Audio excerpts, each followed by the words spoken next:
The highest ever medal tally in Asian Games and Asian Para Games in 2023 reflects a high confidence level.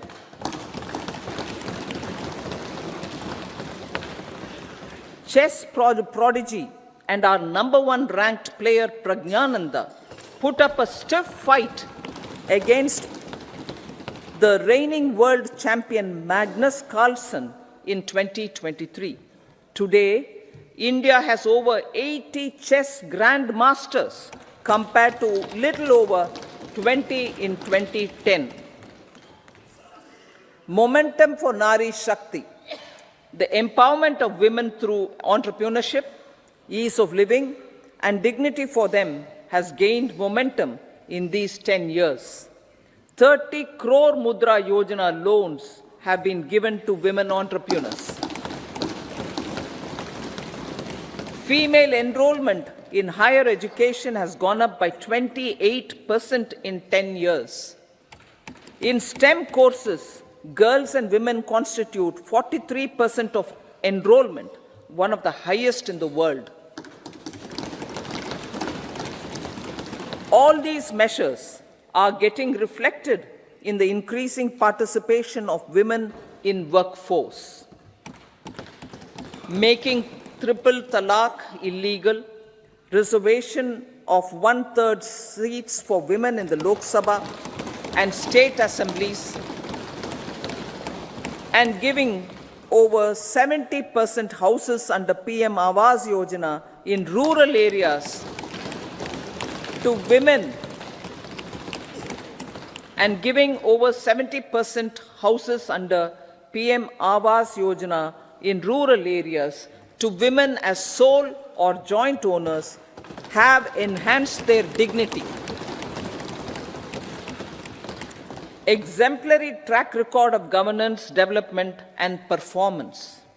Besides delivering on high growth in terms of gross domestic product, the government is equally focused on a more comprehensive GDP, that is, governance, development, and performance. Our government has provided transparent, accountable, people-centric, and prompt trust-based administration with citizen first and minimum government, maximum governance approach. The impact of all-round development is discernible in all sectors. There is macroeconomic stability, including in the external sector. Investments are robust. The economy is doing well. People are living better and earning better, with even greater aspirations for future. Average real income of the people has increased by 50%. Inflation is moderate. People are getting empowered, equipped, and enabled to pursue their aspirations. There is effective and timely delivery of programs and of large projects. Economic management. The multi-pronged economic management over the past 10 years has complemented people-centric, inclusive development. Following are some of the major elements. 1. All forms of infrastructure, physical, digital, or social, are being built in record time.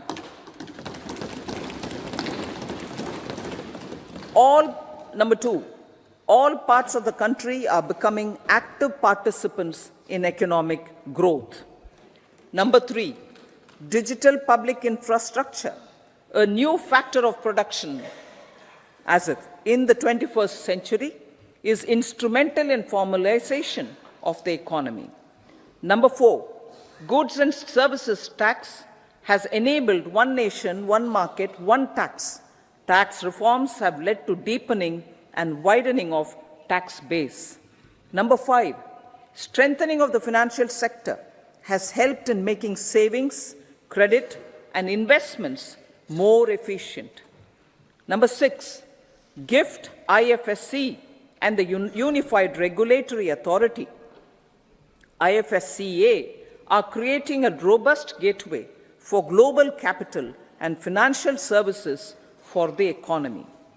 Number 7, proactive inflation management has helped keep inflation within the policy band. Now, the global context, Honorable Speaker, sir. Geopolitically, global affairs are becoming more complex and challenging with wars and conflicts. Globalization is being redefined with reshoring and friendshoring, disruption and fragmentation of supply chains, and competition for critical minerals and technologies. A new world order is emerging after the COVID pandemic.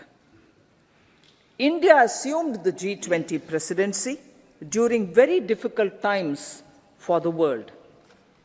The global economy was going through high inflation, high interest rates, low growth, very high public debt, low trade growth, and climate changes. The pandemic has led to a crisis of food, fertilizer, fuel, and finances for the world, while India successfully navigated its way. The country showed the way forward and built consensus on solutions for those global problems. The recently announced India-Middle East-Europe economic corridor is a strategic and economic game changer for India and others. In the words of Honorable Prime Minister, the corridor, and I quote, will become the basis of world trade for hundreds of years to come, and history will remember that this corridor was initiated on Indian soil, unquote. Vision for Vikasit Bharat.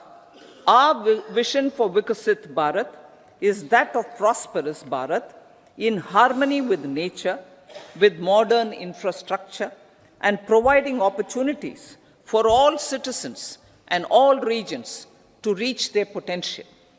With confidence arising from strong and exemplary track record of performance and progress, earning Sabka Vishwas, the next 5 years will be years of unprecedented development and golden moments to realize the dream of developed India by 2047. The trinity of demography, democracy, and diversity, backed by Sabka Prayas, has the potential to fulfill aspirations of every Indian. As Honorable Prime Minister in his Independence Day address to the nation mentioned, I quote, there is no dearth of opportunities, as many opportunities as we want. The country is capable of creating more opportunities. Sky is the limit, unquote. Strategy for Amrit Kal. Our government will adopt economic policies that foster and sustain growth, facilitate inclusive and sustainable development, improve productivity, create opportunities for all, help them enhance their capabilities, and contribute to generation of resources to power investments and fulfill aspirations. Guided by the principle, reform, perform, and transform, the government will take up next generation reforms and build consensus with the states and stakeholders for effective implementation. It is an important policy priority for our government to ensure timely and adequate finances, relevant technologies, and appropriate training for the micro, small, and medium enterprises, MSMEs, to grow and also compete globally. Orienting the regulatory environment to facilitate their growth will be an important element of this policy mix. Aligning with the Panchamrit goals, our government will facilitate sustaining high and more resource-efficient economic growth. This will work towards energy security in terms of availability, accessibility, and affordability. For meeting the investment needs, our government will prepare the financial sector in terms of size, capacity, skills, and regulatory framework. Aspirational Districts Program. Our government stands ready to assist the states in faster development of aspirational districts and blocks, including generation of ample economic opportunities. Development of the East. Our government will pay utmost attention to make the eastern region and its people a powerful driver of India's growth.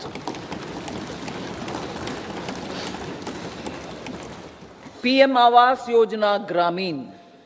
Despite the challenges due to COVID, implementation of PM Awas Yojana Grameen continued, and we are close to achieving the target of 3 crore houses.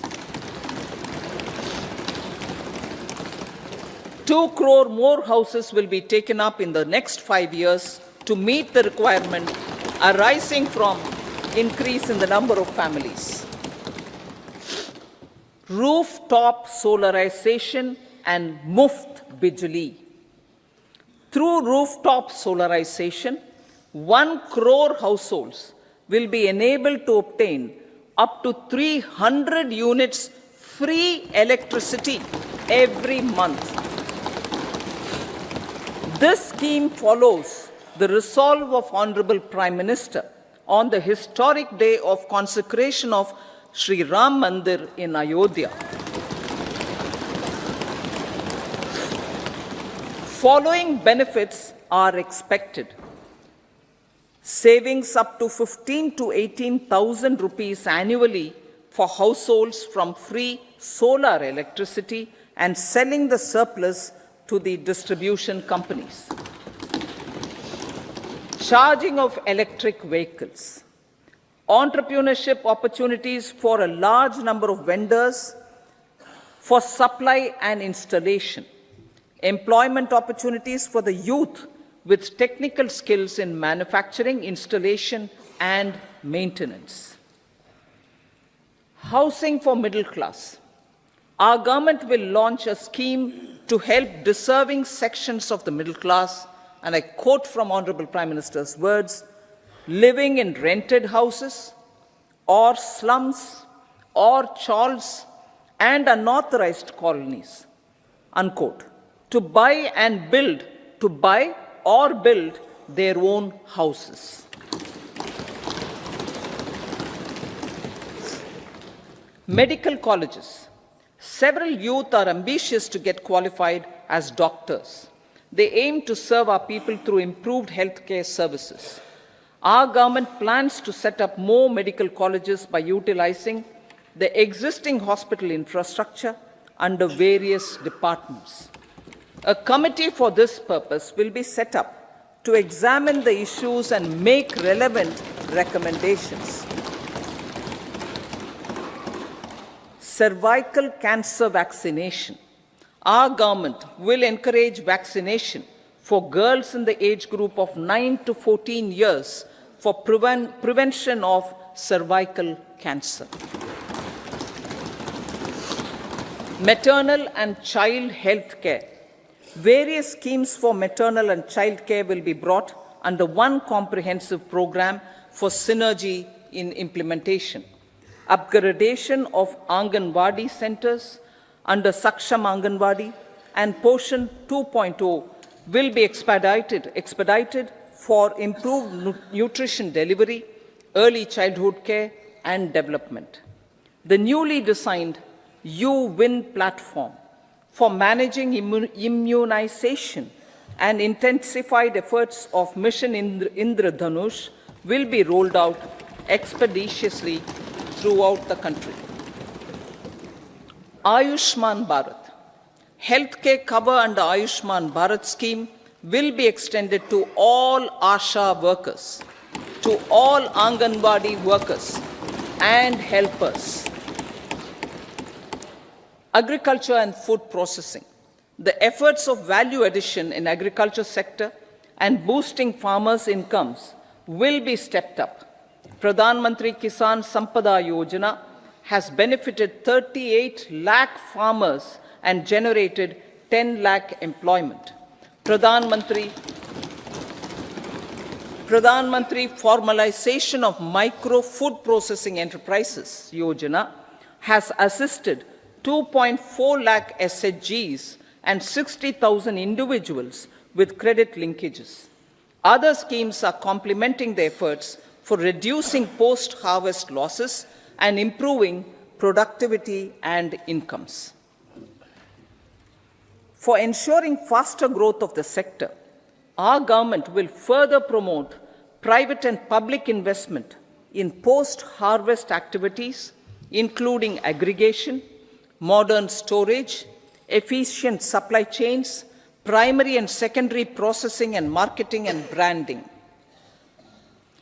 Nano DAP. After the successful adoption of nano urea, application of nano DAP on various crops will be expanded in all agroclimatic zones.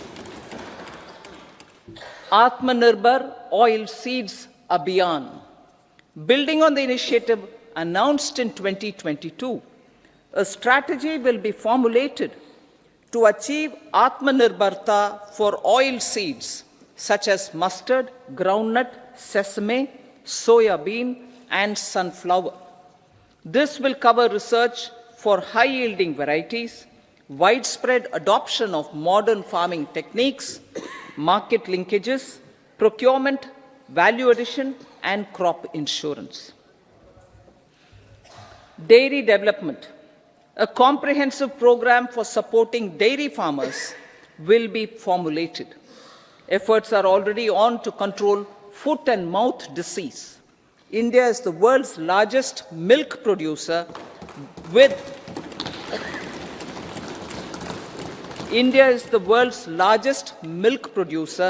but with low productivity of milch animals.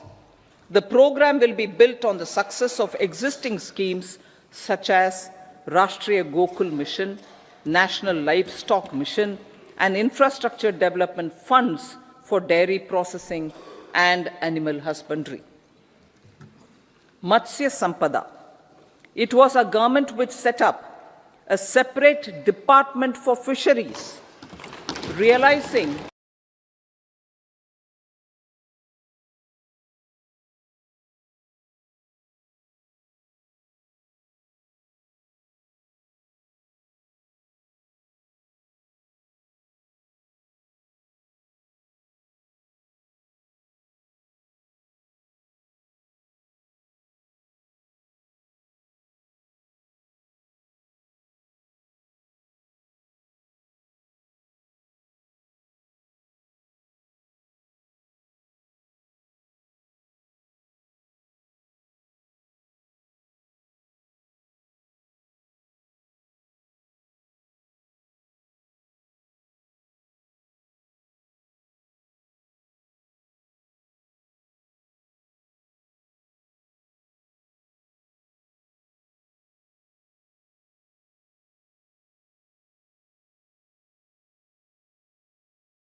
This will help in generating employment also. Promoting investments. The FDI inflow during 2014 to 23 was 596 billion US dollars, marking a golden era. That is twice the inflow during 2005 to 14. For encouraging sustained foreign investment, we are negotiating bilateral investment treaties with our foreign partners in the spirit of First Develop India. FDI is First Develop India. Reforms in the states for Vikasit Bharat. Many growth and development enabling reforms are needed in the states for realizing the vision of Vikasit Bharat. A provision of 75,000 crore rupees as 50-year interest-free loan is proposed this year to support those milestone-linked reforms by the state governments. Societal changes. The government will form a high-powered committee for an extensive consideration of the challenges arising from fast population growth and demographic changes. The committee will be mandated to make recommendations for addressing these challenges comprehensively in relation to the goal of Vikasit Bharat. Amrit Kal as Kartavya Kal. Our government stands committed to strengthening and expanding the economy with high growth and to create conditions for people to realize their aspirations. Honorable Prime Minister, in his Independence Day address to the nation in the 75th year of our Republic, said, and I quote, "We commit ourselves to national development with new inspirations, new consciousness, new resolutions as the country opens up immense possibilities and opportunities. It is our Kartavya Kal." Unquote. Every challenge of the pre-2014 era was overcome through our economic management and our governance. These have placed the country on a resolute path of sustained high growth. This has been possible through right policies, true intentions, and appropriate decisions. In the full budget in July, Honorable Speaker, our government will present a detailed roadmap for our pursuit of Vikasit Bharat.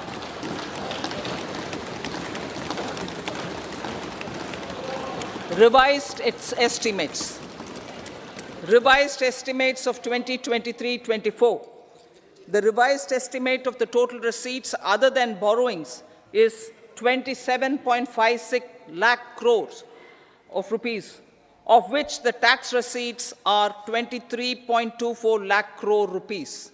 The revised estimate of total expenditure is 44.90 lakh crore rupees. The revenue receipts at 30.3 lakh crore rupees are expected to be higher than the budget estimate, reflecting strong growth momentum and formalization in the economy. The revised estimate of the fiscal deficit is 5.8% of GDP, improving on the budget estimate, notwithstanding moderation in the nominal growth estimates. Budget estimates for 2024-25. Coming to the year 2024-25, the total receipts other than borrowings and total expenditure are estimated at 30.80 and 47.66 lakh crore rupees respectively. The tax receipts are estimated at 26.02 lakh crore rupees. The scheme of 50-year interest-free loan for capital expenditure to states will be continued this year with an outlay of 1.3 lakh crore rupees. We continue on the path of fiscal consolidation, as announced in my budget speech of 2021-22, to reduce fiscal deficit below 4.5% by 25-26. The fiscal deficit in 2024-25 is estimated to be 5.1% of GDP, adhering to that path. So the gross and net market borrowings through dated securities during 24-25 are estimated at 14.13 lakh crore rupees and 11.75 lakh crore respectively. Both will be less than that in 23-24. Now that the private investments are happening at scale, the lower borrowings by the central government will facilitate larger availability of credit for the private sector. Vote on account. I'll be seeking vote on account approval of the Parliament through the appropriation bill for a part of the financial year 2024-25. I will now move to Part B. Honorable Speaker, sir, over the last 10 years, the direct tax collections have more than trebled and the return filers swelled 2.4 times. I would like to assure the taxpayers that their contributions have been used wisely for the development of the country and welfare of its people. I appreciate the taxpayers for their continued support. The government has reduced and rationalized tax rates. Under the new tax scheme, there is now no tax liability for taxpayers with income up to 7 lakh rupees, up from 2.2 lakh rupees in the financial year 2013-14. The threshold for presumptive taxation for retail businesses was increased from 2 crores to 3 crores. Similarly, the threshold for professionals eligible for presumptive taxation was increased from 50 lakh rupees to 75 lakh rupees. Also, corporate tax rate was decreased from 30% to 22% for existing domestic companies and to 15% for certain new manufacturing companies. Honorable Speaker, sir, in the last 5 years, our focus has been to improve taxpayer services. The age-old jurisdiction-based assessment system was transformed with the introduction of faceless assessment and appeal, thereby imparting greater efficiency, transparency, and accountability. Introduction of updated income tax returns, a new Form 26AS, and pre-filling of tax returns have made filing of tax returns simpler and easier. Average processing time of returns has been reduced from 93 days in the year 2013-14 to a mere 10 days this year, thereby making refunds faster. Indirect taxation. By unifying the highly fragmented indirect tax regime in India, the GST has reduced the compliance burden on trade and industry. The industry has acknowledged the benefits of GST. According to a recent survey conducted by a leading consulting firm, 94% of industry leaders view the transition to GST as largely positive. According to 80% of the respondents, it has led to supply chain optimization, as elimination of tax arbitrage and octroi has resulted in disbanding of checkposts at the state and city boundaries. At the same time, tax base of GST more than doubled, and the average monthly gross GST collection has almost doubled to 1.66 lakh crores this year. States too have benefited. States' SGST revenue, including compensation released to states in the post-GST period of 2017-18 to 2022-23, has achieved a buoyancy of 1.22. In contrast, the tax buoyancy of state revenues from subsumed taxes in the pre-GST 4-year period of 2012-13 to 2015-16 was a mere 0.72.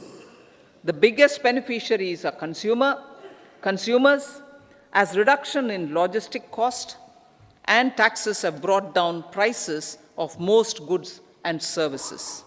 We have taken a number of steps in customs to facilitate international trade. As a result, the import release time declined by 47% to 71 hours at inland container depots, by 28% to 44 hours at air cargo complexes, and by 27% to 85 hours at seaports over the last 4 years since 2019, when the national time release studies were first acted. Tax proposals. As for tax proposals, in keeping with the convention, I do not propose to make any changes relating to taxation and propose to retain the same tax rates for direct and indirect taxes, including import duties. However, certain tax benefits to startups and investments made by sovereign wealth or pension funds, as also tax exemption on certain income of some IFSC units, are expiring on 31/3/2024. To provide continuity in taxation, I propose to extend the date to 31/3/2025. Moreover, in line with our government's vision to improve ease of living and ease of doing business, I wish to make an announcement to improve taxpayers' services. There are a large number of petty, non-verified, non-reconciled, or disputed direct tax demands,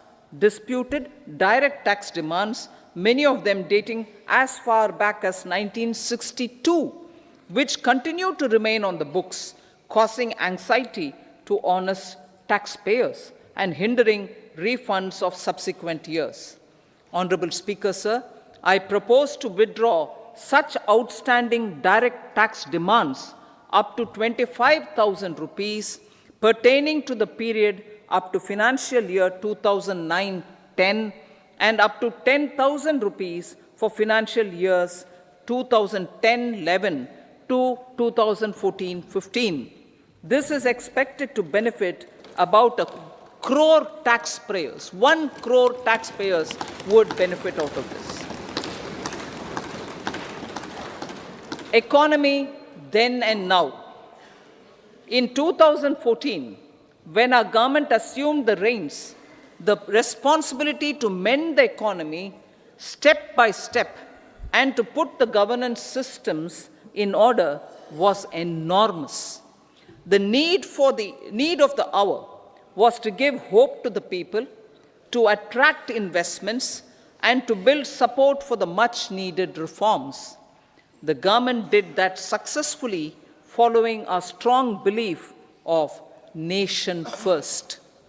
The crisis of those years has been overcome, and the economy has been put firmly on a high, sustainable growth path with all-round development.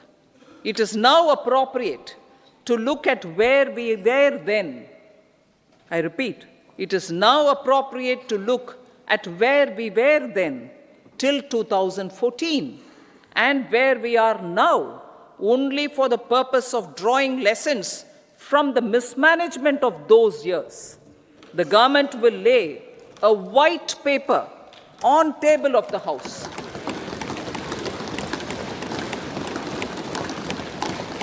The exemplary track record of governance, development, and performance, effective delivery, and Jan Kalyan has given the government trust, confidence, and blessings of the people to realize whatever it takes, the goal of Vikasit Bharat, with good intentions, true dedication, and hard work in the coming years and decades. With this, Honorable Speaker, I commend the interim budget to this August House. Jai Hind.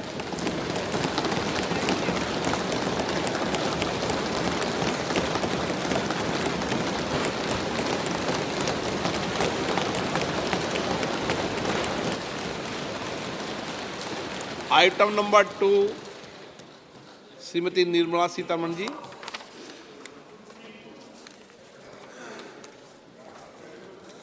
So, with your permission, I rise to lay on the table the following statements under Section 3(1) of the Fiscal Responsibility and Budget Management Act 2003, Medium-Term Fiscal Policy cum Fiscal Policy Strategy Statement and Macroeconomic Framework Statement. Item number 3 Shrimati Nirmala Sitharaman ji.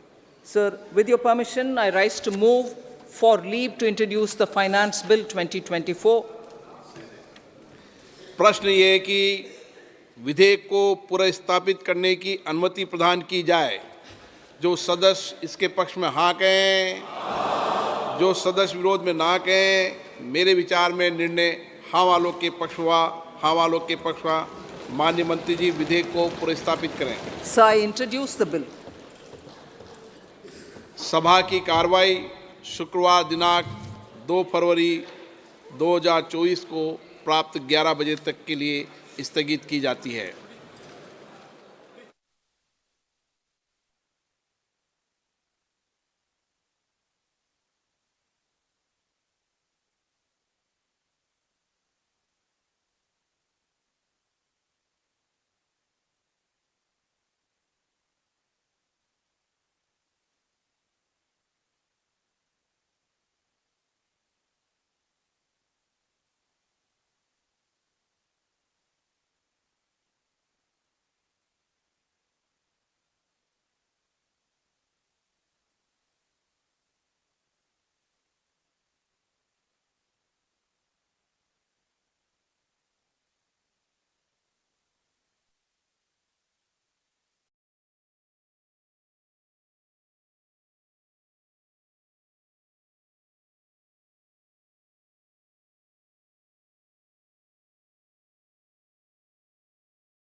What is GDP? GDP, or Gross Domestic Product, is total market value of all final goods and services produced in the country over a period of time, usually 1 year. Increase in GDP or GDP growth rate indicates the overall health of the economy.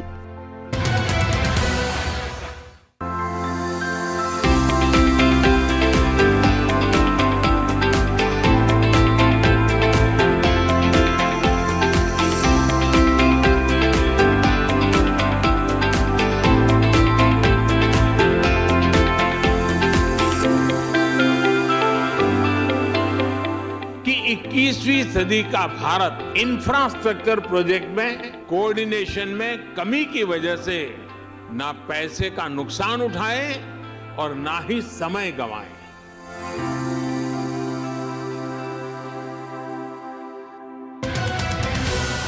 What is fiscal deficit? When government's revenues from various sources fall short of its entire expenditure, it has to borrow money to meet the shortfall. The excess of expenditure over receipts is called fiscal deficit. Higher fiscal deficit may result in higher rate of inflation.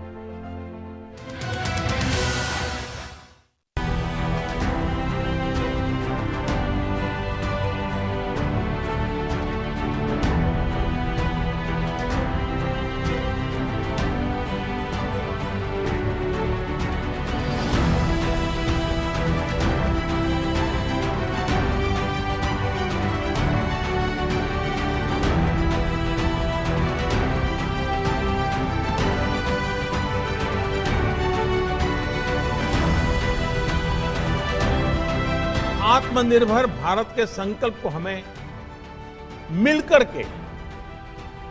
मिलकर के इसे सिद्ध करना है, चाहे private sector हो या public sector हो या फिर हमारे फॉरेन पार्टनर्स।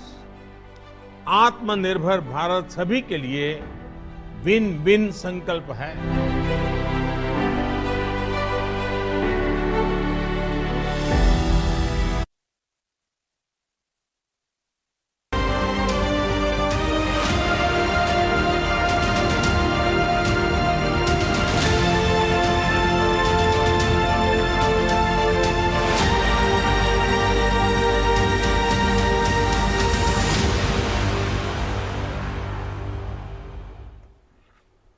जी हाँ, वित्त मंत्री निर्मला सीतारमण ने आज छठी बार बजट पेश किया है। सरकार ने हर चुनौती का सामना किया है, वित्त मंत्री ने अपने बजट भाषण में कहा, और उन्होंने साथ में ये भी जोड़ा कि देश में रोजगार के अवसर लगातार बढ़े हैं और हम समावेशी विकास के लिए प्रतिबद्ध हैं।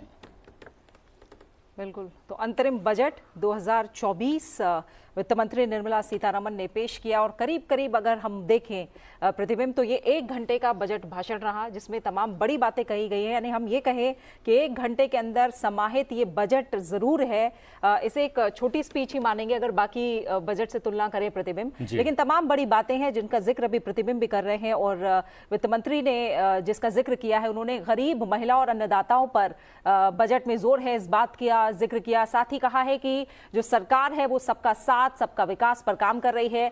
80 करोड़ लोगों को मुफ्त राशन उपलब्ध कराया गया और विशेष जनजातियों के लिए विशेष योजना सरकार की तरफ से लाई गई है। जी हाँ, और उच्च शिक्षा का लगातार उन्होंने अपने बजट भाषण में जिक्र किया। उन्होंने कहा कि महिलाओं के दाखिले उच्च शिक्षा में लगातार बढ़े हैं। साथ ही उन्होंने ये भी बताया कि आईआईटी और आईआईएम की संख्या पिछले कुछ वर्षों में लगातार बढ़ी है, और साथ ही उन्होंने ये भी जोड़ा कि वैश्विक स्तर पर जो बड़े विश्वविद्यालय हैं वो किस तरीके से भारत के साथ मिलकर भारत में ही अपने विश्वविद्यालय और कॉलेजेस खोल रहे हैं। और आवास को लेकर भी उन्होंने बहुत सारी बातें अपने बजट भाषण में कही हैं।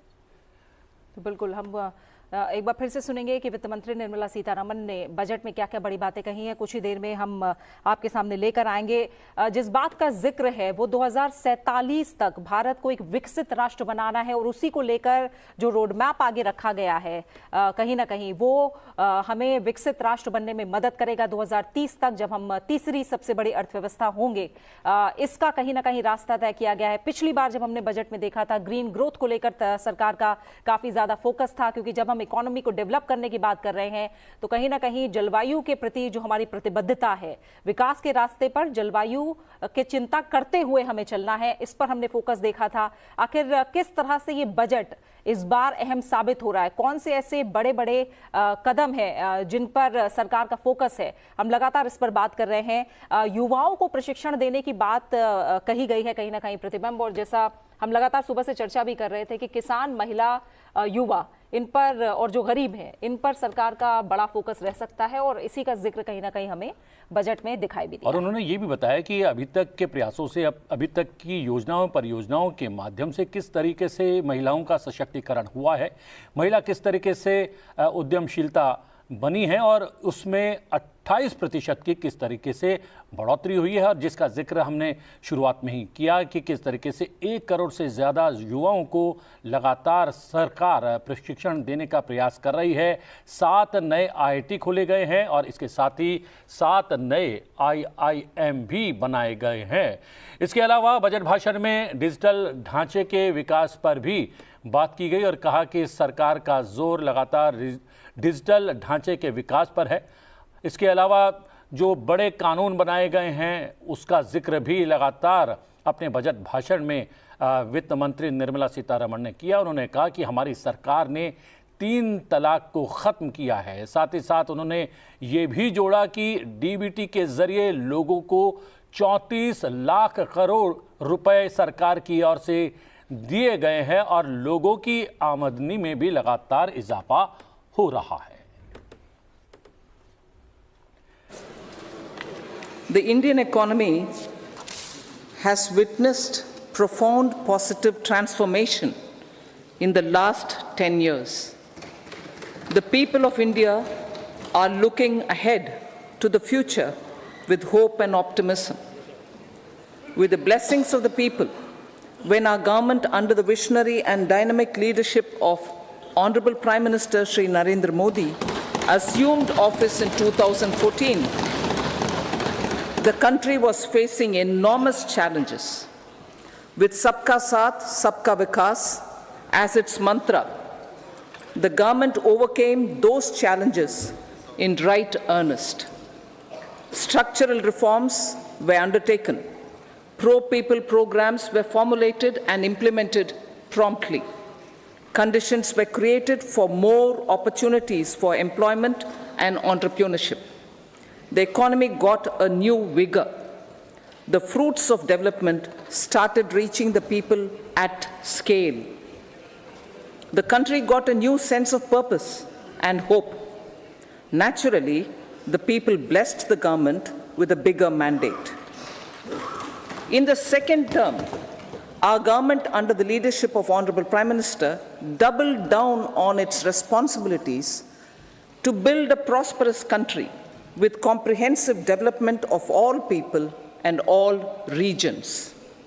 Our government strengthened its mantra to Sabka Saath, Sabka Vikas and Sabka Vishwas. Our development philosophy covered all elements of inclusivity, namely social inclusivity through coverage of all strata of the society, and geographical inclusivity through development of all regions of the country. With the whole of nation approach of Sabka Prayas, the country overcame the challenges of once in a century pandemic, took long strides towards Atmanirbhar Bharat, committed to Panch Pran, and laid solid foundations for the Amrit Kal. As a result, our young country has high aspirations, pride in its present, and hope and confidence for a bright future. We expect that our government, based on its stupendous work, will be blessed again by the people with a resounding mandate.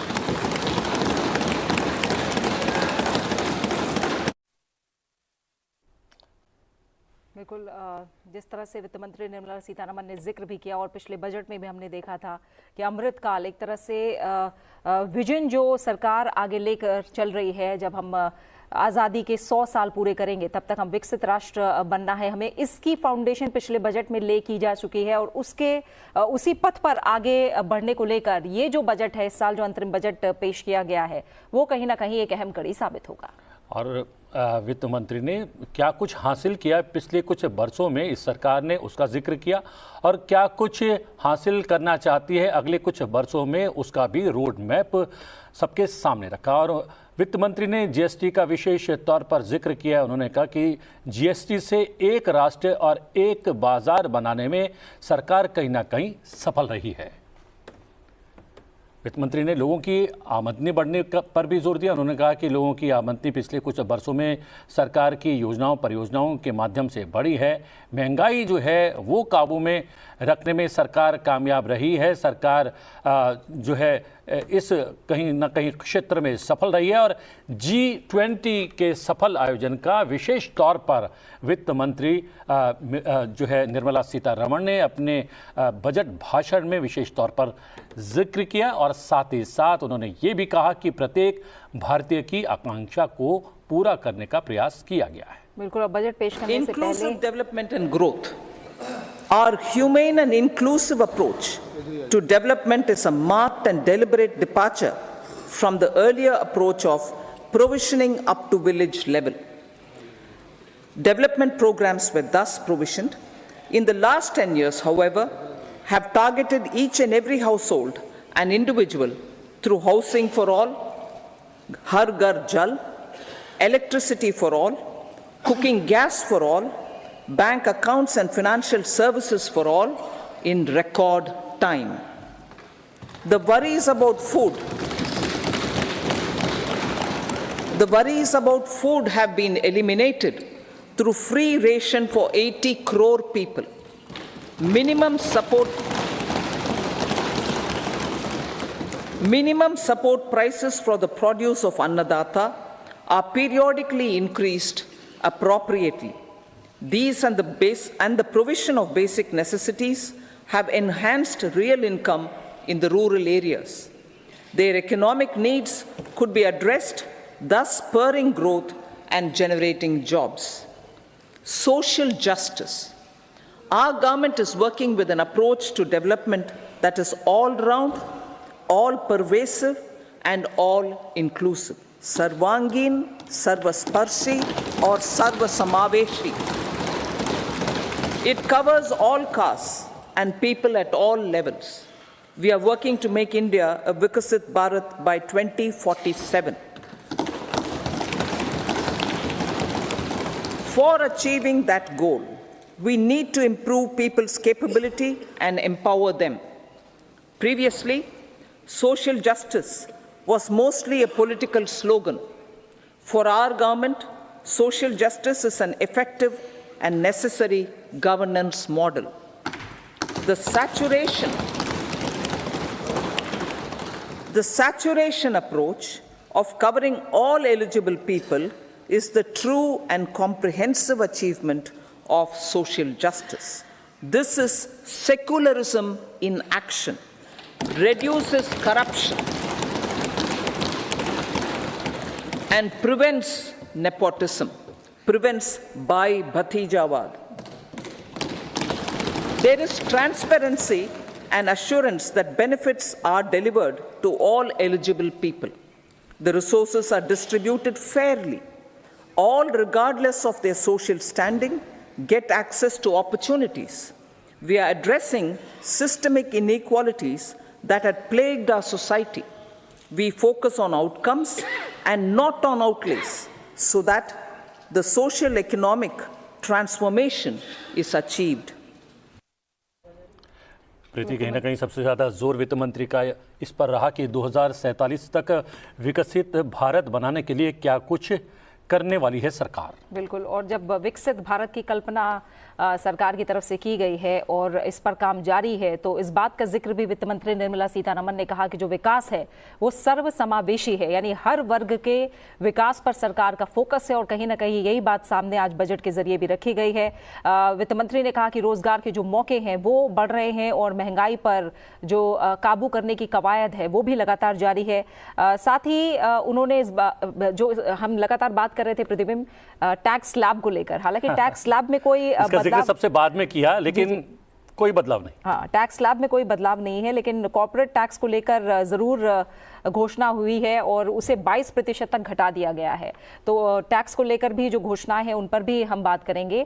विकास दर को और तेजी से आगे बढ़ाने के लिए, क्योंकि हम जानते हैं कि दुनिया के मुकाबले जो भारत की विकास दर है वो उसका अनुमान काफी ज्यादा है और जो ये विकास का दौर है वो सरकार के रिफॉर्म्स के जरिए आगे तेज गति से और बढ़ेगा। और इसको लेकर जो तमाम कदम है, सर्वसमावेशी विकास को लेकर जो बात कही है, चाहे वो घर देने की बात हो, बिजली पानी सड़क की बात हो, किसानों की बात हो, गरीबों की बात हो, इसे लेकर एक रोड मैप इस बजट के जरिए सामने आया है। पवन गोयनका हमारे साथ जुड़ गए हैं और रिएक्शन आने शुरू हो गए हैं। क्या कुछ लगता है इस बजट को लेकर? पवन गोयनका जी से भी सीआईए से जुड़ गए हैं। पवन जी, अंतरिम बजट था, बहुत कुछ जो है आशा नहीं थी लोगों की, लेकिन बार बार वित्त मंत्री ने एक बात पर जोर दिया, 2047 तक किस तरह से भारत को विकसित राष्ट्र बनाना है उसका रोड मैप है ये अंतरिम बजट। क्या आपको भी ऐसा लगता है? अगर मैं कहूं कि इस बजट से एक चीज़ जो मैं लेके जा रहा हूं वो यही है कि ये सरकार का 2047 पर पूरा ध्यान है। हम किस तरह से आज 2024 से 2047 में विकसित भारत बने, और पूरी बजट में अगर आप देखें तो एक कॉन्फिडेंस का बजट इसे मानता हूं मैं, जिसमें कि सरकार ने बताया है कि जो हमने काम अभी तक किया है वो कितना सफल रहा और उसमें हम संदेह नहीं कर सकते हैं। और जो भी काम अभी आगे जाने वाला है उसमें हम कोई बदलाव नहीं ला रहे हैं, क्योंकि सब कुछ लाइन में चल रहा है और उसे हम कैसे आगे बढ़ाएं तेजी से ताकि भारत विकसित भारत बन सके 2047 तक।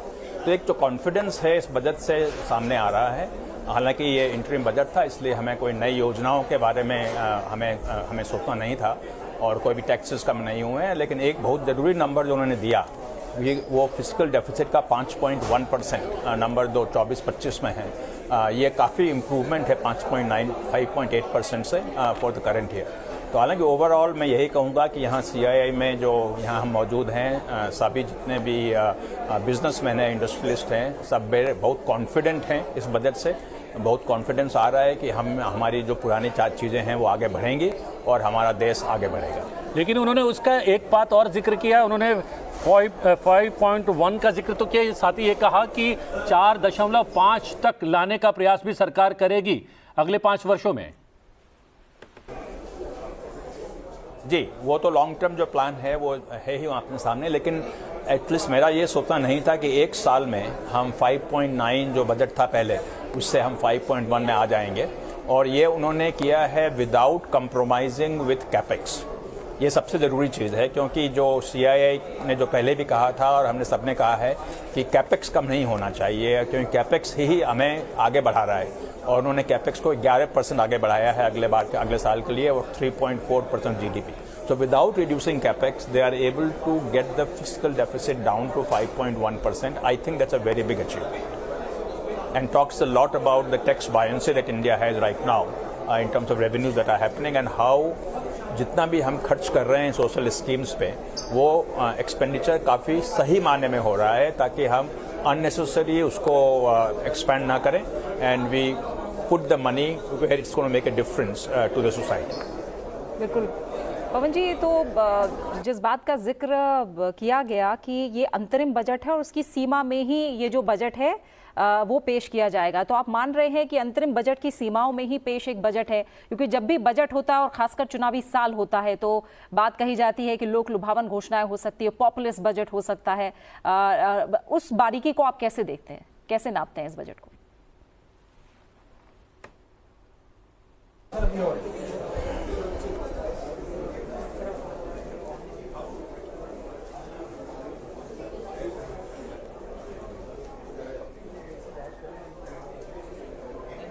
पवन जी, आप तक आवाज पहुंच रही है?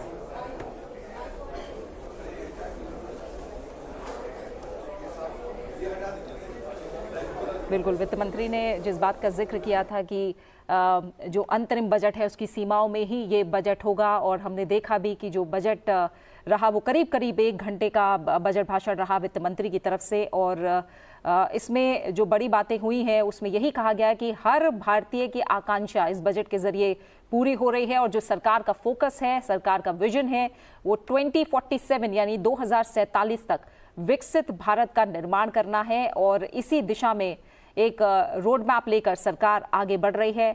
बजट पेश करते हुए वित्त मंत्री ने जो बातें कही हैं वो बड़ी हाइलाइट्स आप देख पा रहे हैं। 2 करोड़ और आवास को 5 साल में पूरा किया जाएगा, इस बात का आश्वासन दिया गया है। ऊर्जा संरक्षण को सुनिश्चित किया जाएगा, इसे लेकर जो तमाम प्रतिबद्धताएं हैं भारत की तरफ से वो पूरी की जाएंगी। और जीएसटी से एक राष्ट्र एक बाजार बना है भारत के अंदर।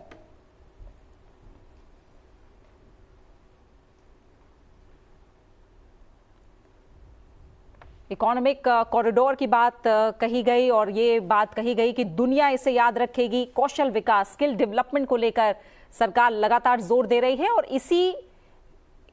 इसी राह पर कहीं ना कहीं आगे बढ़ा भी जाएगा और स्किल लगातार लोगों की बढ़ाई जाएगी। सौर ऊर्जा को बढ़ावा दिया जा रहा है, सौर ऊर्जा को लेकर और खासकर ग्रीन एनर्जी को लेकर, जैसा हमने पहले भी जिक्र किया, इसकी बहुत बड़ा रोड मैप सामने आया था पिछले बजट में। आयुष्मान भारत योजना से काफी लाभ हुआ है और हमने देखा है कि हेल्थ सेक्टर को लेकर जो लगातार फोकस है और इसके एक्सपेंडिचर को लगातार जो बढ़ाया जा रहा है, इसके इंफ्रास्ट्रक्चर को जिस तरह से मजबूत किया जा रहा है, उसी बात को दोहराया गया है वित्त मंत्री की तरफ से इस बजट में भी। आंगनबाड़ी कार्यक्रम में तेजी लाई जाएगी ताकि आंगनबाड़ी कार्यकर्ताओं के जरिए जो रिमोट एरियाज हैं वहां पर भी तमाम जो स्वास्थ्य सुविधाएं हैं वो उपलब्ध हो सकें। दुग्ध किसानों को बढ़ावा दिया जा रहा है और विनियामक तंत्र को विकसित किया जाएगा, इस बात पर भी फोकस इस बजट में रखा गया है।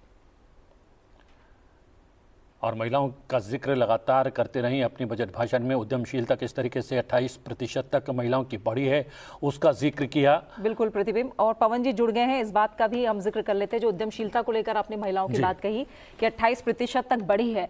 पवन जी, आप पहले आवाज आप तक नहीं आ रही थी, मैं ये जानना चाह रही थी कि वित्त मंत्री ने पहले इस बात का जिक्र किया कि जो अंतरिम बजट की सीमाएं हैं उसी दायरे में ये बजट लाया जाएगा। आप मानते हैं कि उसी लिमिटेशंस में ये बजट है? क्योंकि जब खासकर चुनाव का साल होता है तो ये माना जाता है कि पॉपुलिस्ट बजट हो सकता है, लेकिन आप मानते हैं उसी दायरे में सरकार कहीं ना कहीं कदम आगे बढ़ा रही है? 100%। इसमें कोई संदेह नहीं है कि इसमें बजट में कोई भी पॉपुलिस्ट मेजर जैसे हम सुनते हैं इलेक्शन ईयर में वो नहीं थे। जो भी स्कीम्स बताई गई वो पुरानी स्कीम्स को आगे लाने की बात हुई है। तो कोई भी ये नहीं कह सकता कि ये सरकार ने बजट बनाया है वोट लेने के लिए। और काफ़ी अनाउंसमेंट्स हुए हैं, हालांकि इंटरिम बजट था लेकिन फिर भी काफ़ी चीज़ें कही गई हैं वित्त मंत्री के द्वारा कि जिससे हमें एक कॉन्फिडेंस आता है, आत्मविश्वास आता है कि हम जब जुलाई में बजट सुनेंगे पूरा बजट तो उसमें काफ़ी कुछ एक रोड मैप जो उन्होंने बताया, ब्लूप्रिंट या वाइट पेपर जो बताया उन्होंने, विकसित भारत 2047 के बारे में सुनेंगे। और गवर्नमेंट ने पिछले 2 सालों में काफ़ी कुछ सुना है इंडस्ट्री के द्वारा कि क्या करना है, कहाँ करना है। कई स्कीम्स चल रही हैं जो बजट में कुछ आती हैं कुछ नहीं आती हैं, लेकिन उन सब के द्वारा जो हम आगे बढ़ रहे हैं, जैसे कि स्पेस फॉर एग्जांपल जो अभी मेरी रिस्पॉन्सिबिलिटी है अंतरिक्ष के लिए, उसमें भी काफ़ी कुछ काम हो रहा है और उसको भी हम कैसे कंट्रीब्यूट करेंगे विकसित भारत में, ये देखा जा रहा है टेक्नोलॉजी के द्वारा एज वेल एज इकोनॉमी के द्वारा। तो ऐसी कई चीज़ें हैं जो हम शायद जुलाई में सुनेंगे, जो कि इंटरिम बजट में छोटा स्पीच था केवल 1 घंटे का, इसमें नहीं सुन पाए, लेकिन हम वो सुनेंगे जुलाई में। और मुझे पूरा विश्वास है कि जुलाई बजट आएगा, वो बजट हमारे लिए अगले 5 साल की एक ब्लूप्रिंट होगी और उससे हम काफ़ी आगे बढ़ेंगे 5 सालों में। बिल्कुल, बहुत बहुत शुक्रिया पवन जी आपका हमारे साथ जुड़ने के लिए। तो बजट पर जो चर्चा है वो आगे भी लगातार संसद टीवी पर लगातार जारी रहेगी, लेकिन फिलहाल हम राज्यसभा की कार्यवाही के लिए आइए उसका सीधा प्रसारण देखते हैं।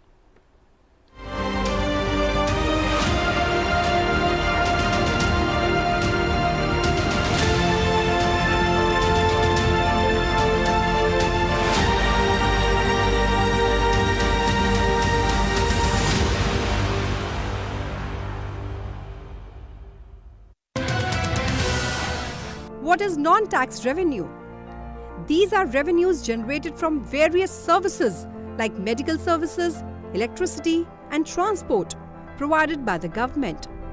All receipts and expenditure from railways are routed through the Consolidated Fund.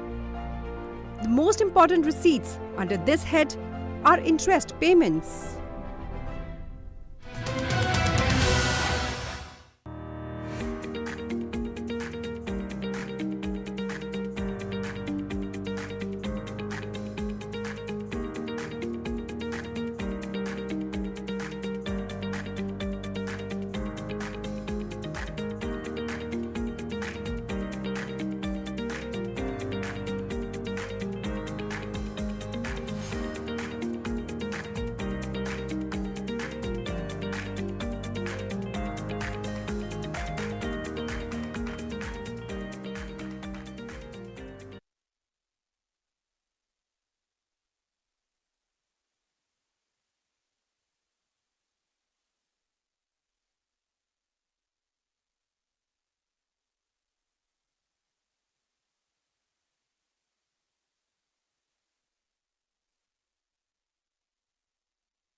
माननीय सभासदों, माननीय सभापति जी,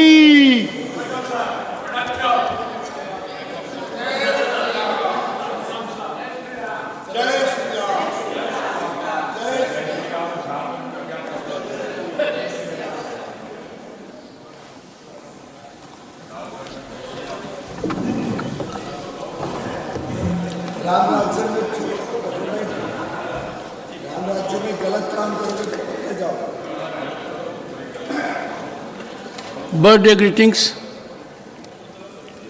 honorable members. I am pleased to extend greetings to honorable members of parliament, Shri Parimal Nathwani, Shri Ajit Kumar Bhuwan, Shri V. Vijendra Prasad on their birthdays today. Shri Nathwani, an industrialist, is currently in his third term and has been in Rajya Sabha since June 2008. An ardent Lord Krishna devotee, he is known for his humility and disarming modesty. He is also the president of Gujarat State Football Association. Shri Parimal is married to Srimati Varsha Nathwani and has a son, Dhanraj Nathwani. Shri Ajit Kumar Bhuyan has been a member of this August House since April 2020. He is a prolific Assamese author who has written books focusing on Assam's society and policies. His diverse career includes roles as a journalist, editor for prominent Assamese publications, and involvement in various social and human rights organizations.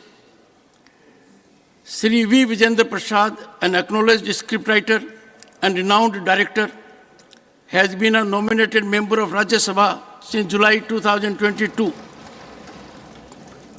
The honorable member has impactfully presented insights into the various facets of the entertainment industry. He was married to late Srimati Raja Nandini and has a son, S.S. Rajamouli. Honorable members, on your and my own behalf, I wish them a long, healthy, and happy life and extend greetings to their family members and friends. Honorable members, the interim Union Budget 2024-25, Srimati Nirmala Sitharaman. Sir, I rise to lay on the table a statement in English and Hindi of the estimated receipts and expenditure of the government for the year 2024-25. Fiscal Policy Statements 2024-25, Srimati Nirmala Sitharaman.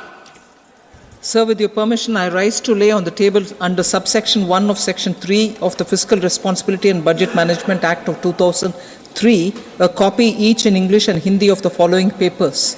1. Medium-term fiscal policy cum fiscal policy strategy statement and macroeconomic framework statement. Thank you. Honorable members, I have to inform honorable members that panel of vice chairpersons has been reconstituted with the following members. Srimati Ramila Ben Becharbhai Bara, Srimati Seema Dwivedi, Dr. Ami Yaznik, Srimati Mosam Noor, Sri Kanak Medla Ravindra Kumar, Sri Prabhakar Reddy Vemi Reddy, Professor Manoj Kumar Jha, Lieutenant General Dr. D.P. Vats Sevanivrit. The House stands adjourned to meet at 11 a.m. on Friday, the 2nd February 2024.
The goods and services tax subsumes both central and state level taxation.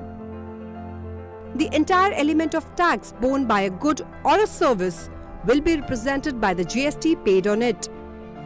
At present, GST is imposed in 4 slabs of 5%, 12%, 18% and 28%.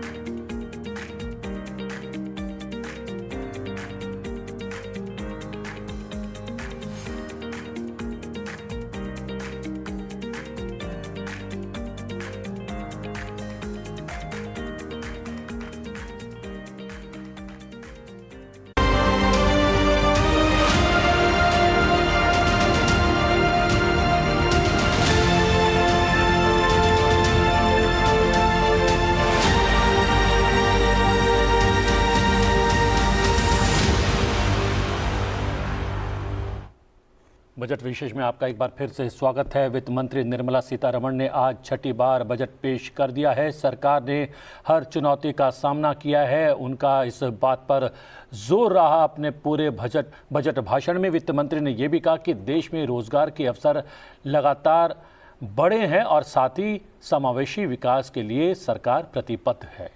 बिल्कुल, और इसके अलावा गरीब, महिला और अन्नदाताओं पर सरकार का जोर है। ये बात भी बजट भाषण के दौरान वित्त मंत्री निर्मला सीतारमण ने कही है। उन्होंने कहा है कि सरकार सबका साथ, सबका विकास पर ही काम कर रही है और जो महंगाई है उसे काबू करने की जो कोशिशें हैं वो लगातार रंग ला रही हैं। 80 करोड़ लोगों को मुफ्त राशन उपलब्ध कराया गया है और साथ ही अलग अलग वर्ग के लिए विशेष योजनाओं का भी जिक्र वित्त मंत्री निर्मला सीतारमण ने किया है। और सबसे महत्वपूर्ण बात उन्होंने ये कही कि आने वाले समय में सरकार आधारभूत ढांचे पर 11% से ज़्यादा खर्च करने वाली है। और हमारे साथ जुड़े हुए हैं सौरभ चंद्रा, फॉर्मर सेक्रेटरी हैं पेट्रोलियम मंत्रालय से। सौरभ जी, बहुत बहुत स्वागत है। किस तरीके का अंतरिम बजट आप पाते हैं इसे?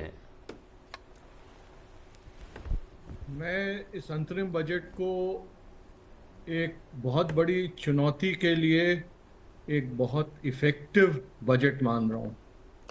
मुझे जो इसमें सबसे बड़ी चीज़ लगी वो इसमें जो ये नया स्लोगन दिया गया है, जय जवान, जय किसान, जय विज्ञान और जय अनुसंधान। और अनुसंधान के लिए जो 1 लाख करोड़ रुपए रखे गए हैं जो इंटरेस्ट फ्री होंगे, वो जो चीज़ है वो इस देश को बदल सकती है। क्योंकि देश में रोज़गार देने के लिए आपको मैन्युफैक्चरिंग बढ़ाना ज़रूरी है और मैन्युफैक्चरिंग के लिए अनुसंधान बहुत आवश्यक है आज की तारीख में। इसी तरह से जो अनुसंधान के लिए पैसा डिफेंस में लगाया जाएगा वो मेरी नज़र में बहुत उचित है, बहुत सामायिक है और मुझे ऑडियो मिल रहा है। बिल्कुल, आपके पास हम लौटेंगे। आर विनेश हमारे साथ CII प्रेसिडेंट जुड़ गए हैं, फिलहाल हम उनका रुख करते हैं। पहली प्रतिक्रिया आपकी इस अंतरिम बजट पर।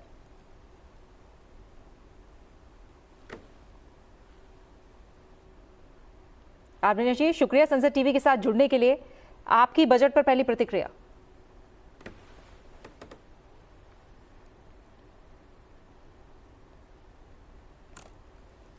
Welcome to Sunset TV, R. Videsh ji. How do you see this interim budget 2024?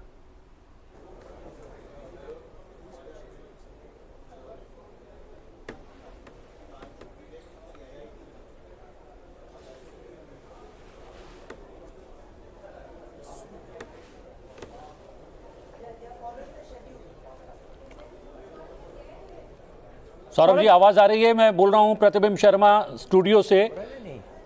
आपने कहा कि ये बहुत ही बेहतरीन बजट है क्योंकि अनुसंधान पर जोर दिया गया है और अनुसंधान के लिए एक विशेष कोष की भी घोषणा की गई है।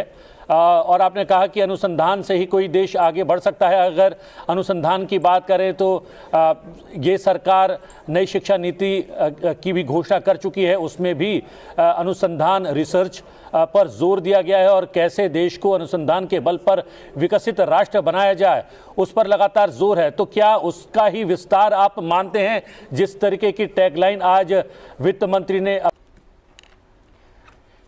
तो बिल्कुल कोलैबोरेशन बहुत जरूरी जी।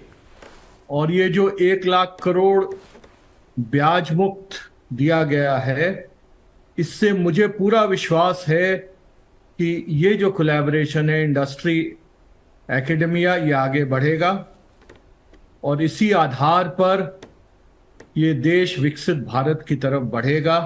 जो प्राथमिकताएं दी गई हैं, डीप टेक्नोलॉजी, इनोवेशन, इंफ्रास्ट्रक्चर, ये तीनों प्राथमिकताओं के लिए ये आवश्यक है।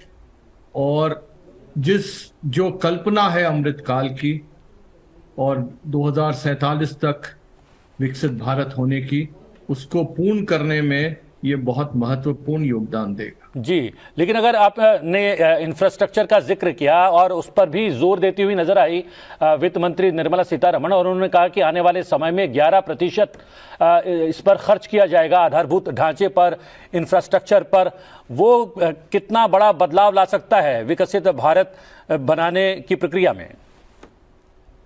स्ट्रक्चर तो एक आधारभूत चीज है, उस पे जो खर्च हो रहा है उसके तो सामने परिणाम आ ही रहे हैं। और जो 3 नए रेलवे कॉरिडोर कहे गए हैं, उनसे तो बहुत फर्क आएगा, क्योंकि ये बहुत बड़े बॉटलनेक थे और इन बॉटलनेक्स को अब ओवरकम किया जाएगा सीमेंट के लिए, मिनरल्स के लिए, और जहां बहुत ज्यादा ट्रैफिक है उसके लिए। तो जहां एक पैसेंजर्स का भी ध्यान रखा गया है, वहां पे इन्होंने इस पे भी ध्यान रखा है कि जो कमोडिटीज हैं उनके ट्रांसपोर्टेशन को भी आसान किया जाए। तो ये इंटरिम बजट है और उसको देखते हुए, इंटरिम बजट की अपनी सीमाएं होती हैं, उसको देखते हुए मेरी नज़र में ये अमृतकाल की तरफ बढ़ने में एक बहुत साकार कदम है। बिल्कुल, हमारे साथ आर विनेश जी भी जुड़े हुए हैं, CII president. Mister R Vinesh, welcome to Sunset TV. Your insights into the government economic priorities and financial strategies through Budget 2024.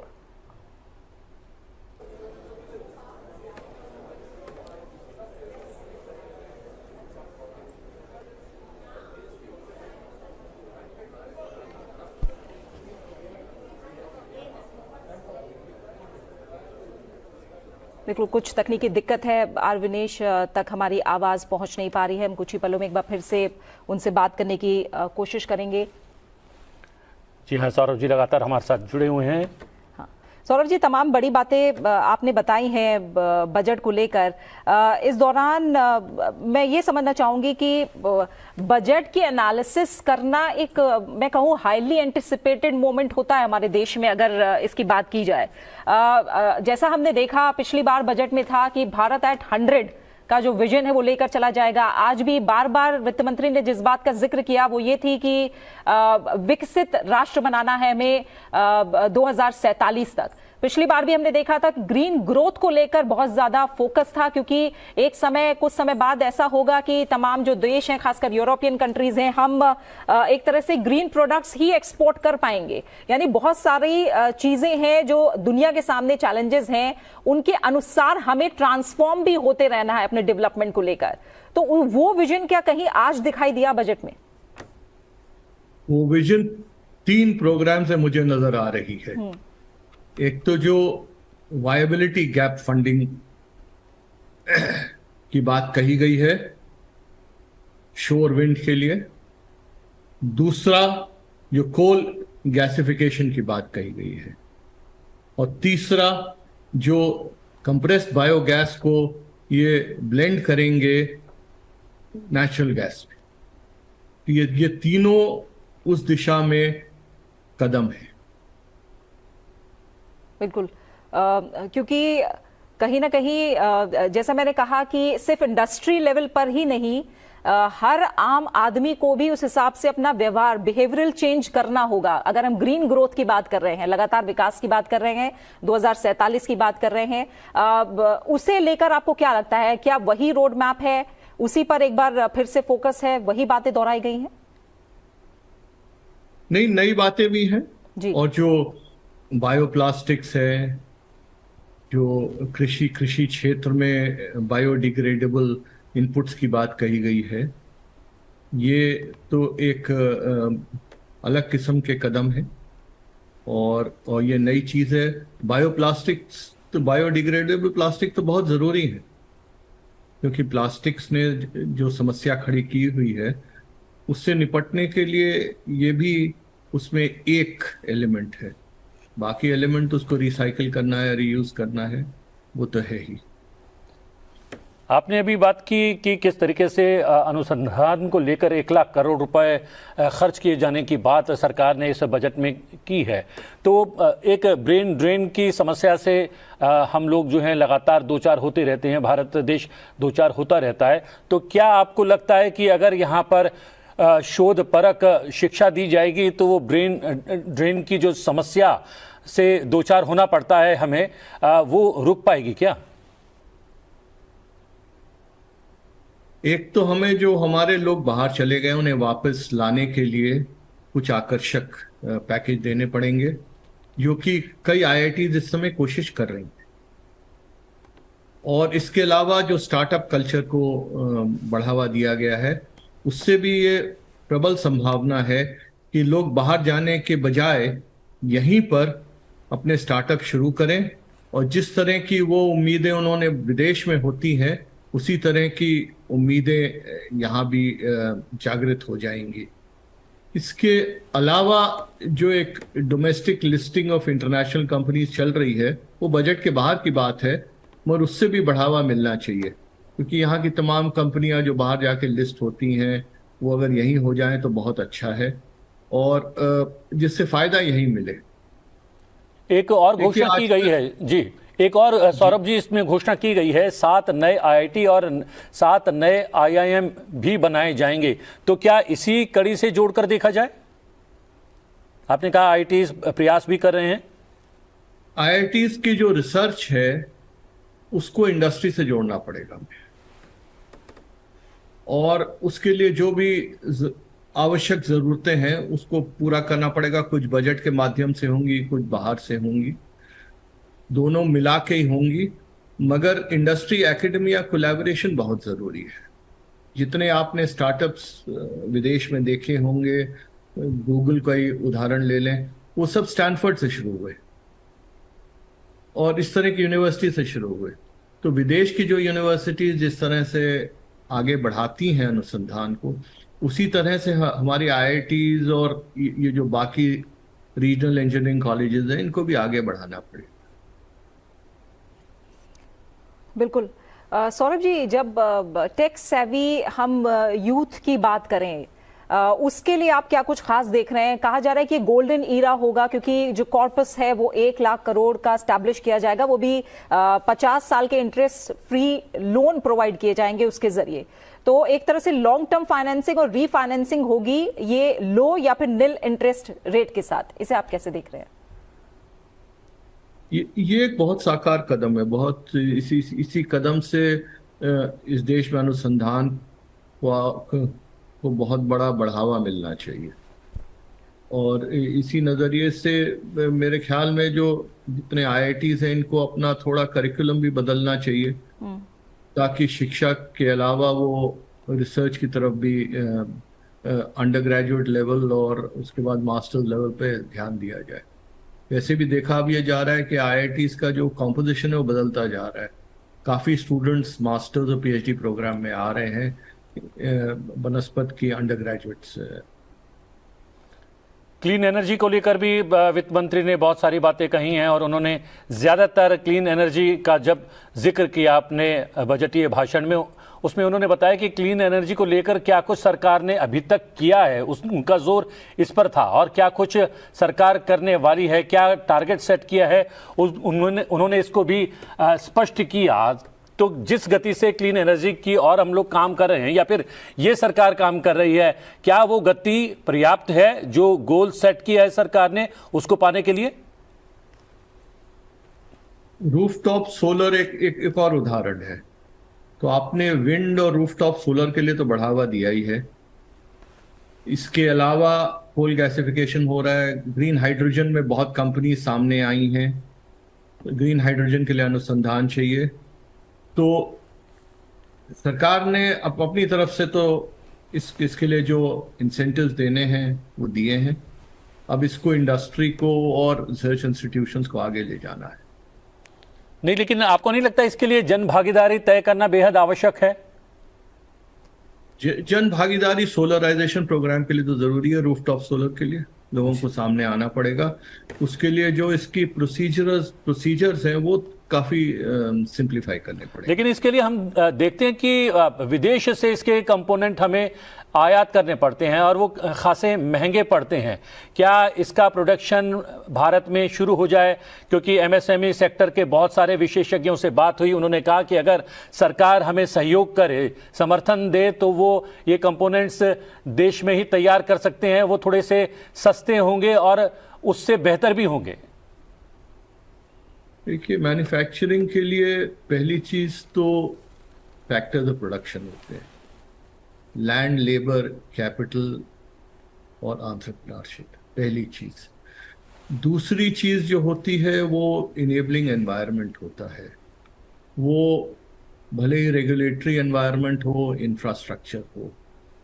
अब ये जो कंपोनेंट्स हैं सोलराइजेशन के लिए, इसमें काफ़ी कुछ इंपोर्ट हो रहा है चाइना से।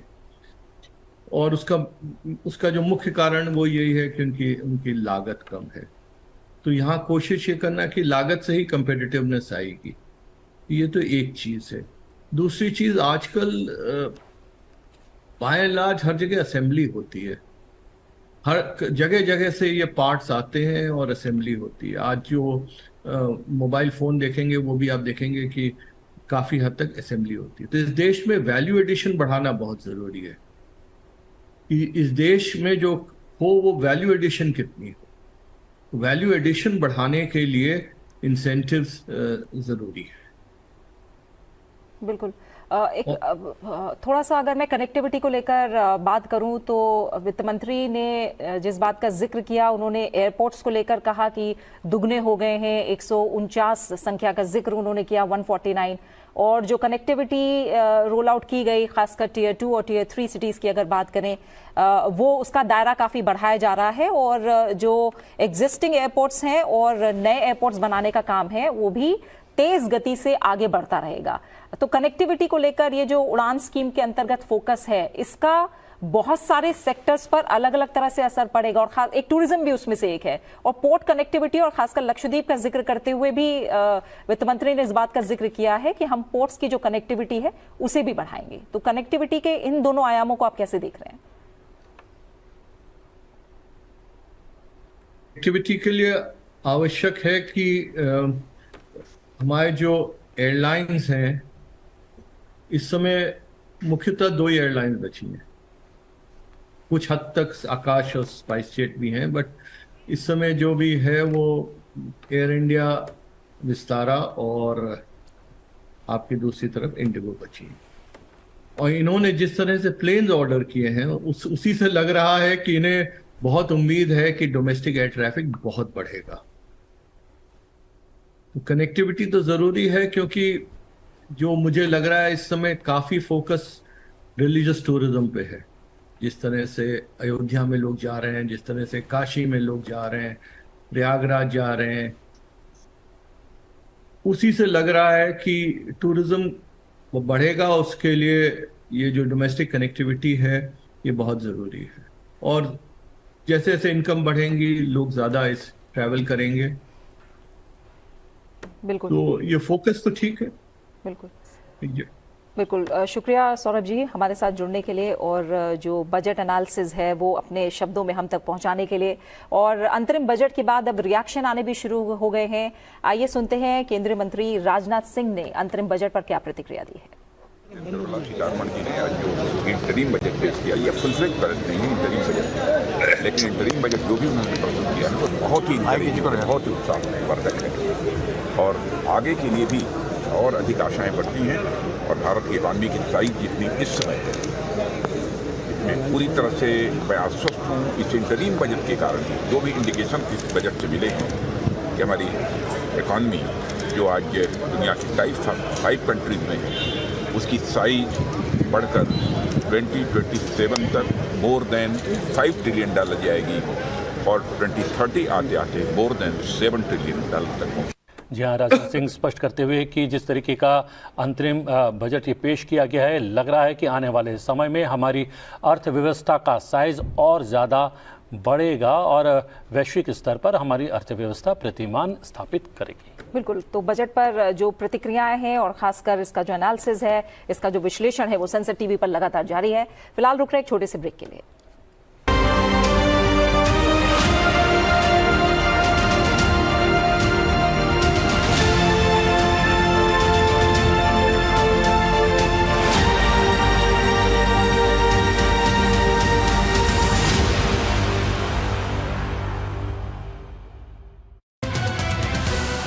What is Finance Bill? It contains the government's proposals for levying new taxes and modifying the existing tax structure, or even continuing the existing one beyond the period approved by Parliament. It is submitted to Parliament along with the budget.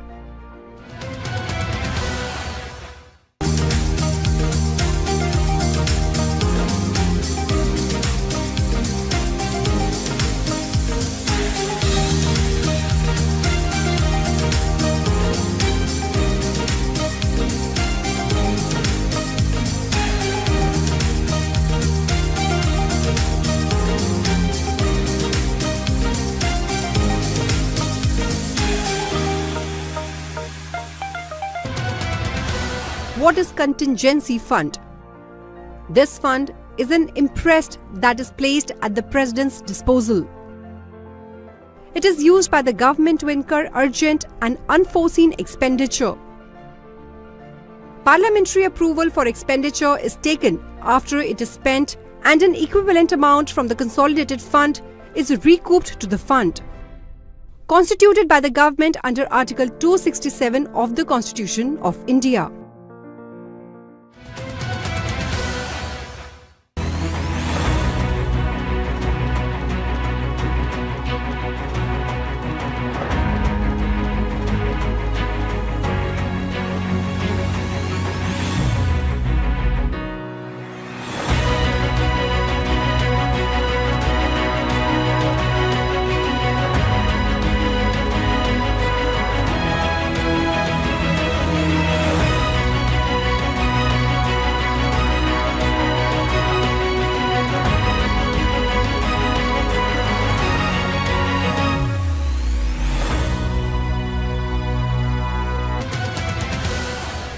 What is Consolidated Fund? The Consolidated Fund is made up of all revenues and loans raised by the government. It also includes receipts from recoveries of loans granted by it. All government expenses are paid out of the Consolidated Fund. No amount can be withdrawn from this fund without Parliament's approval.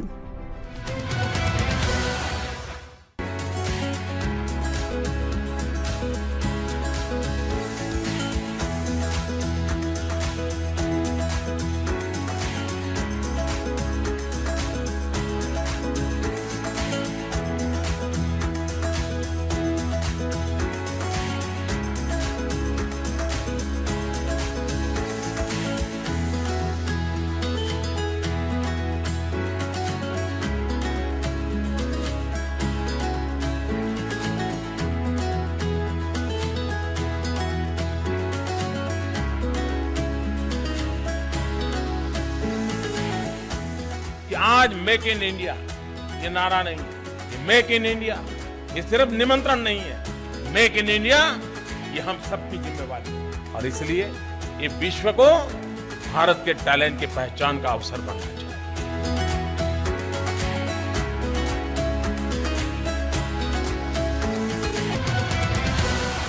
What is direct tax? These are taxes where the burden falls on the person on whom it is levied. These are largely taxes on income or wealth. Income tax on corporates and individuals and securities transaction tax are direct taxes.